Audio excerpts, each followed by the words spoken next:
Hai semuanya, Assalamualaikum warahmatullahi wabarakatuh. Kembali lagi di channel YouTube Zahrina Henna.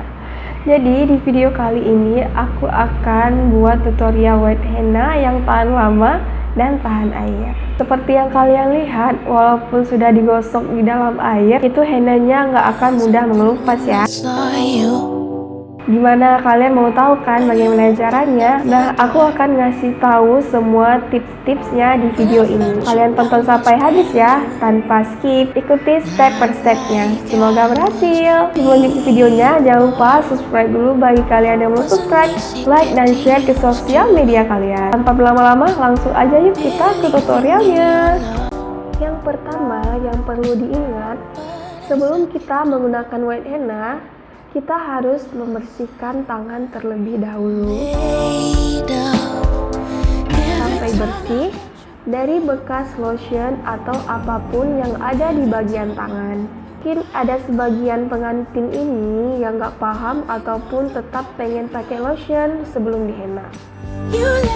Kasih tahu, jangan sampai komplain ke kita kalau misal hennanya cepat rontok atau nggak awet. Yang kedua, pemasangan white henna itu harus menggunakan teknik flat ya. Dimana teknik ini sangat mempengaruhi untuk ketahanan white henna. Teknik flat ini cara ngelukis hennanya cukup ditekan atau digeser-geser saja. Harus tipis banget. Jangan sampai nimbul. Karena kalau henna yang nimbul, pasti akan mudah rontok pada saat terkena gesekan.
मंद मंद हवारा धुंद धुंद या लाटा नभी चंद्र हे सारे सुन्न सुन्न हे तारे शंखनाद हा ऐकवी सागराच्या किनारी अंधारले नजारे पाखरांचे इशारे स्वप्नामधले स्पर्श हे जलपरीचे असे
Yang ketiga, setelah selesai kita ngelukis henna, aplikasikan lem ke seluruh bagian henna. Tunggu sampai lem meresap agak setengah basah.